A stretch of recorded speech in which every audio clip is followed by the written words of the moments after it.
Hello everybody, welcome to divinely guided 7777। कैसे हैं आप सब लोग। मैं आ गई हूँ एक और फ्रेश रीडिंग के साथ, और आज की रीडिंग में करने जा रही हूँ उन लोगों पर जो सेपरेशन मतलब सेपरेटेड हैं, डिवोर्सी हैं, इन टर्म्स के वो सिंगल हैं बट वो किसी फेज से गुजर के सिंगल हुए हैं। जो लोग इन सेपरेशन हैं और डिवोर्स फेज़ में हैं या डिवोर्स ही हो चुके हैं, ये रीडिंग उन लोगों के लिए होगी, ठीक है। वैसे देखा जाए तो इसको लेस टू नो कांटेक्ट या नो कांटेक्ट वाले भी देख सकते हैं, लेकिन स्पेसिफिक रीडिंग है और मैं तकरीबन कोशिश करती हूँ कि चैनल पे हर तरह की रीडिंग करूँ। जो लोग ब्रेकअप में हैं वो लोग भी अवेल कर सकें, जो लोग रिलेशनशिप में हैं वो भी अवेल कर सकें, ठीक है। और मैं जब भी इन कार्ड्स को उठाती हूँ मुझे अपने वही एक कमेंट याद आ जाता है, ये कैसे कार्ड है, कुछ समझ ही नहीं आ रहा। बट बड़े सिंपल कार्ड्स हैं, ये एवरीडे टैरो है। और ये सीखने के टाइम पर जब आप ट्यूशन्स ले रहे होते हैं और जब आप सीख रहे होते हैं तो ये और ये वाला डेक सबसे सबसे कॉमन होता है। मतलब ये तो खैर आपको सीखने के लिए, जब कभी भी आपको टैरो सीखनी हो तो आप ये डेक से स्टार्ट करें, ठीक है, because this is the basic. उसके बाद तो सब थीमेटिक होते हैं। टाइमलेस, जनरल और कलेक्टिव होगी। आपके सर्कल में जो लोग सेपरेटेड हों, डिवोर्सी हों, सिंगल हों, तो आप उनसे ये वीडियो शेयर कर सकते हैं ताकि उनके लिए जो भी गाइडेंस आए। बिकॉज़ मेरे ख़्याल से ऐसे लोगों को सबसे ज़्यादा हेल्प की नीड होती है, सपोर्ट की नीड होती है। आप बाज़ दफ़ा उनको मशवरा नहीं दे पाते बिकॉज़ हम उनकी सिचुएशन से रिलेट नहीं कर पाते।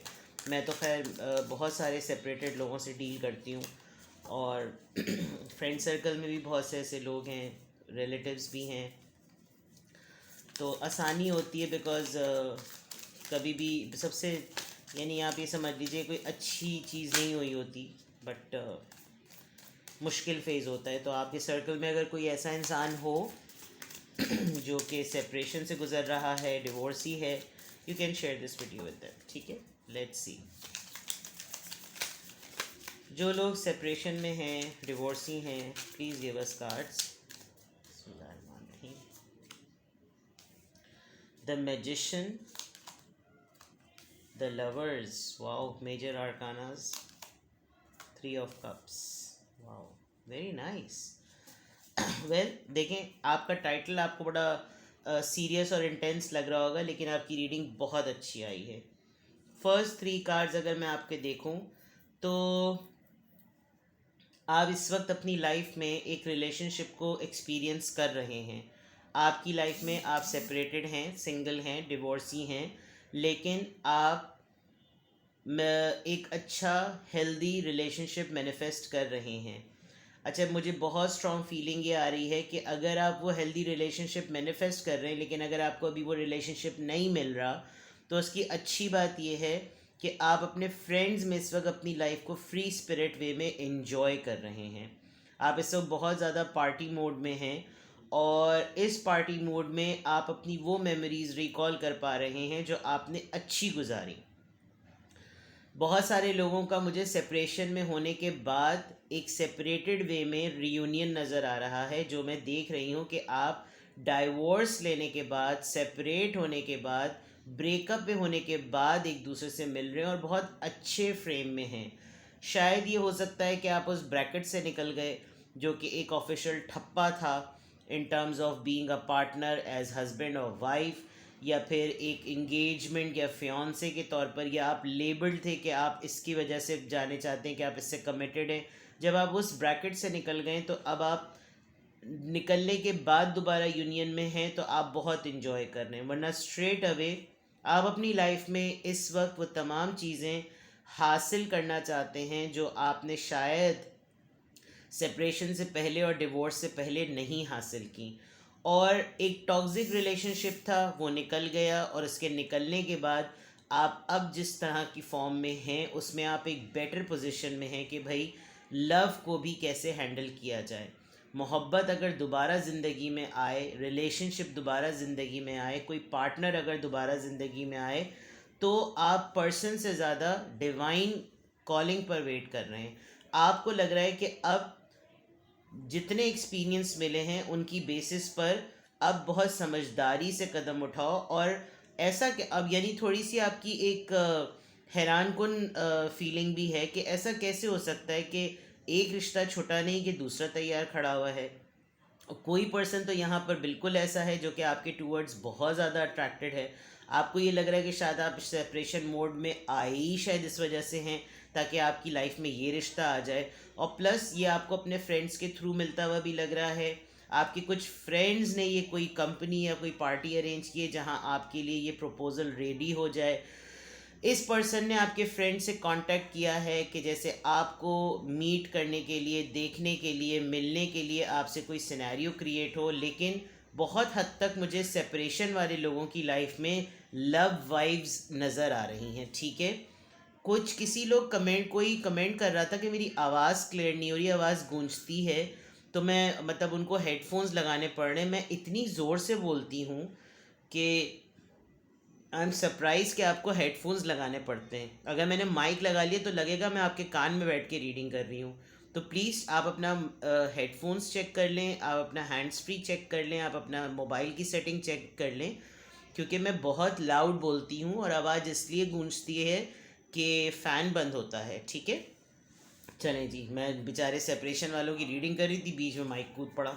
और चेक करते हैं, लेट्स सी, और चेक करते हैं। 3 of Wands, very nice. The Moon, all right. Knight of Cups, ये रियूनियन हुआ है, मुझे बहुत फॉर श्योर लग रहा है with the Knight of Cups. Knight of Swords, आप एक्सेप्ट नहीं कर रहे हैं। ठीक है, एक्चुअली जो भी फेज़ आपकी लाइफ में रिलेशनशिप को लेकर रहा है, ठीक है, क्योंकि मुझे लग रहा है कि मैंने एक सपोर्टेड रीडिंग करनी थी, लेकिन मैंने जब रीडिंग स्टार्ट की, और यही टैरो रीडिंग की ब्यूटी होती है कि आप प्लान कुछ करते हैं और कार्ड्स कुछ और रिवील करते हैं। मैं इन सेपरेशन और डिवोर्सी लोगों की रीडिंग सपोर्ट सिस्टम के पॉइंट ऑफ व्यू से कही थी, लेकिन मुझे लग रहा है कि इन सेपरेशन और डिवोर्सी लोगों की जो लाइफ में सब चल रहा है वो एक लव का सेकंड फेज चल रहा है। आप इस रिलेशनशिप को लेकर डिसीजन बनाते हुए नज़र आ रहे हैं, लेकिन डिसीजन में जो सबसे बड़ा आपका फियर है वो ये कि क्या दोबारा इस पर्सन पे भरोसा किया जा सकता है, क्योंकि मुझे लग रहा है कि अब ये पर्सन आपकी लाइफ में एक फ्रेंड जोन वे में आया है। बहुत कंडीशंस डिफरेंट होती हैं, तो अपने रिलीजन के अकॉर्डिंग आप देखिए कि आप लोग तलाक के बाद, सेपरेशन के बाद दोबारा रीयूनाइट अगर हो रहे हैं तो कैसे हो रहे हैं। लेकिन यहाँ ऐसा लग रहा है कि किसी ने बहुत बड़े फेज़ के बाद, यानी अगर गॉड फॉरबिड आपके दरमियान वाकई तलाक हुई, तो तलाक के बाद इस पर्सन का माफ़ी मांगना अब आपके लिए इतना काबिल कबूल नहीं, क्योंकि आप एक बड़े टॉर्चरस फेज से गुजरे हैं। ऑल्दो ऊपर आपकी लाइफ बिल्कुल सेट चल रही है और आप डिसीजन बनाते हुए नज़र आ रहे हैं। मे बी ये डिसीजन आपका यही हो कि चलो सॉरी तो किया, लेकिन चांस देने में आप बिल्कुल क्लियर हैं कि नहीं, माफ़ी मांग ली बस ठीक है, लेकिन चीज़ें with the night of swords मुझे लग रहा है कि आप बिल्कुल भी राज़ी नहीं हैं, क्योंकि ये फियर बहुत भारी है तमाम कार्ड्स के ऊपर। मून की एनर्जी है, पाइसिस एनर्जी है, कैंसर स्कॉर्पियो पाइसिस है, एरीज लियो सेजिटेरियस है। आपको लग रहा है कि ठीक है, किसी ने अपनी गलती मान ली, किसी को अंदाज़ा हो गया, लेकिन वो जो वक्त बर्बाद हुआ, उस वक्त के बर्बाद होने को कोई पलटा के वापस नहीं ला सकता। तो अगर वो वक्त वापस नहीं आ सकता तो इट्स बेटर कि दोबारा से अपने आप को उस मुसीबत में डाला ना जाए, which is a fact. I think बिल्कुल बिल्कुल सही बात है, और ये होना भी इसी तरीके से चाहिए। लेट्स सी मोर।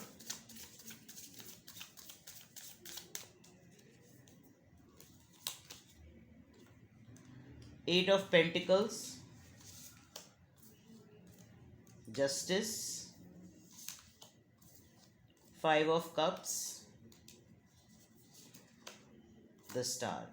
मुझे बहुत स्ट्रांगली ये नज़र आ रहा है कि ये जो एनर्जी है जिसकी वजह से आप सेपरेशन में आए, या जिसकी वजह से आपकी डिवोर्स हुई, ये एनर्जी आपकी एबिलिटीज़ से डरती है।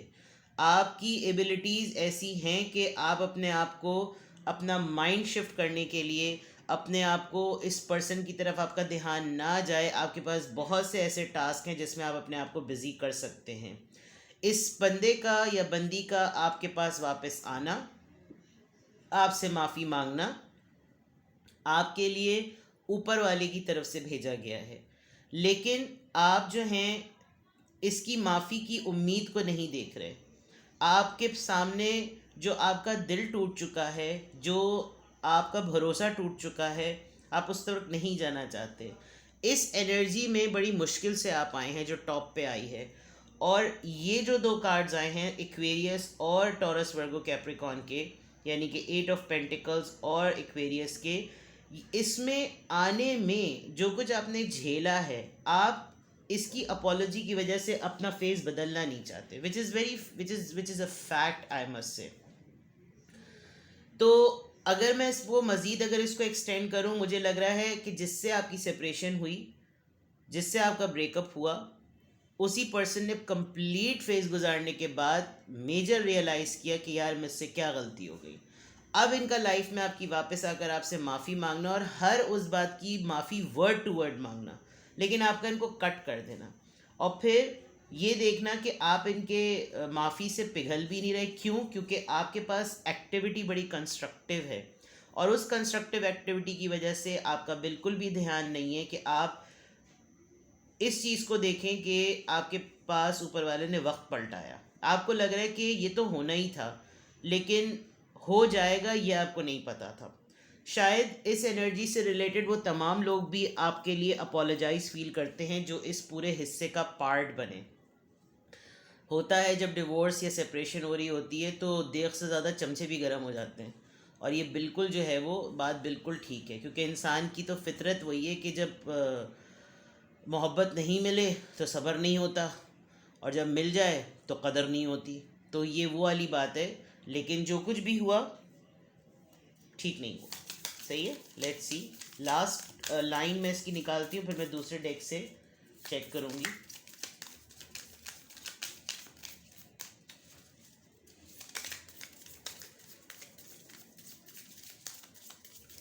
ये सब कुछ आपकी इस वक्त लाइफ में हो क्यों रहा है?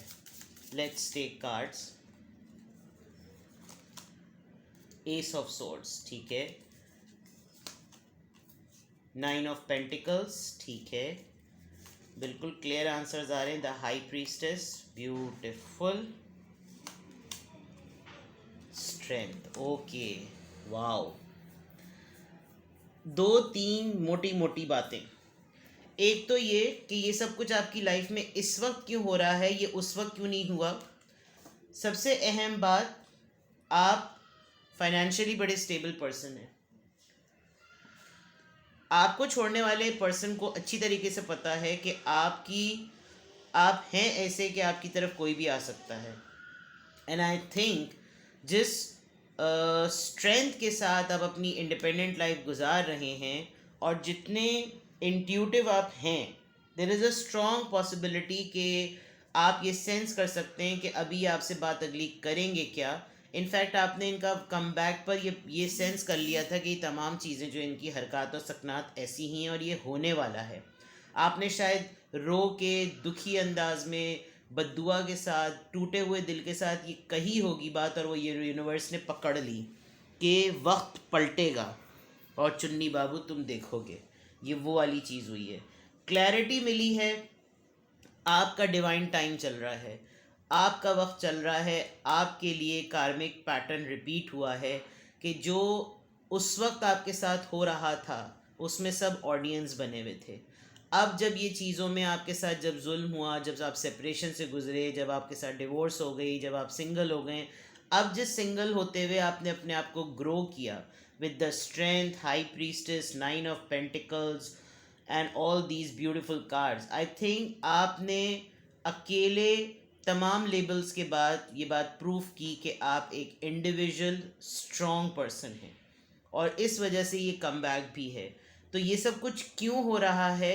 होता है ना कि मुझसे अगर जब ये इंसान अलग होगा तो देखना सड़क पर आ जाएगा। आप सड़क पर नहीं आए, आपने अपने ऊपर काम किया विद द 8 ऑफ पेंटिकल्स, अपने आप को निकाला, अपने ऊपर वर्क किया, अपनी पढ़ाई पर तवज्जो दी, अपने वेयर अबाउट्स देखे और अपने ऊपर काम करने के बाद लोगों का मुंह बंद किया।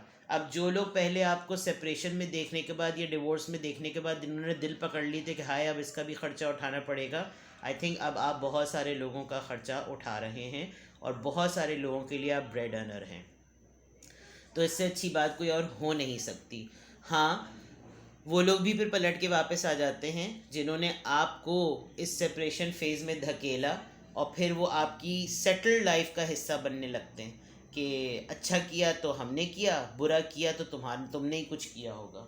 तो ये अगर आप लोगों की रीडिंग है और आपसे रेजोनेट करती है तो लेट्स सी कि आपके लिए क्या एडवाइस है, बिकॉज मैं सेपरेशन में और डिवोर्सी लोगों के लिए रीडिंग कर रही हूँ। ठीक है। और अगर किसी ने कमेंट में ऊट पटांग बकवास की कि आज की रीडिंग हमारे लिए क्यों नहीं थी, उनके लिए क्यों नहीं थी, इनके लिए क्यों थी, हम तो ऐसे हैं नहीं, हमारी लाइफ में तो ये फेज़ नहीं है, रीडिंग आज ये वाली क्यों नहीं की, my channel is for everybody please. तो मेरे लिए हर मेरा व्यूअर उतना ही रिस्पेक्टेबल है जितने आप हैं। तो respect is the only word in my dictionary for everything. इज़्ज़त नहीं कर सकते आप तो प्लीज़ सीखिए इज़्ज़त कैसे की जाती है। ठीक है, चलें जी। A thinking women 47, door to spirit. आपकी जर्नी डिफरेंट स्टार्ट हो चुकी है, you don't need to worry. Door to value, very nice, very very very nice. I think you are on the right track. Keep on doing that, because अब आप कोई चीज़ आँख बंद करके नहीं करते, बहुत सोच समझ के करते हैं, चाहे आप मेल हो या फीमेल। सेकेंड थिंग, आपको अपनी स्पिरिचुअल अवेकनिंग का पता चला, बिकॉज ये जो डिवाइन डिसीजन आपके फेवर में आजकल हो रहा है, आपका बिलीफ ऊपर वाले पे और बढ़ गया कि हाँ, उस वक्त शायद मैंने बहुत कुछ रोना पिटना मचाया हो, लेकिन करीम अपने बंदों को कभी तन्हा नहीं छोड़ते और कभी रुस्वा नहीं करते, वही वाली बात। और यहाँ पर आ गया जनाब डोर टू वैल्यू। आपकी कदर हो रही है, आपको प्रोफेशनल फील्ड में बहुत वैल्यू हो रही है, आपके काम को सराहा जा रहा है, आपकी एफर्ट्स को सराहा जा रहा है, आपकी सर्विसेज को एक्नॉलेज किया जा रहा है। और बहुत सारे लोग इसी चक्कर में सोचते होंगे कि यार ये तो सिंगल है ज़रा, लेकिन आप जो हैं वो ठीक ठाक सेट चल रहे हैं। Keep it up, enjoy, take care, bye bye.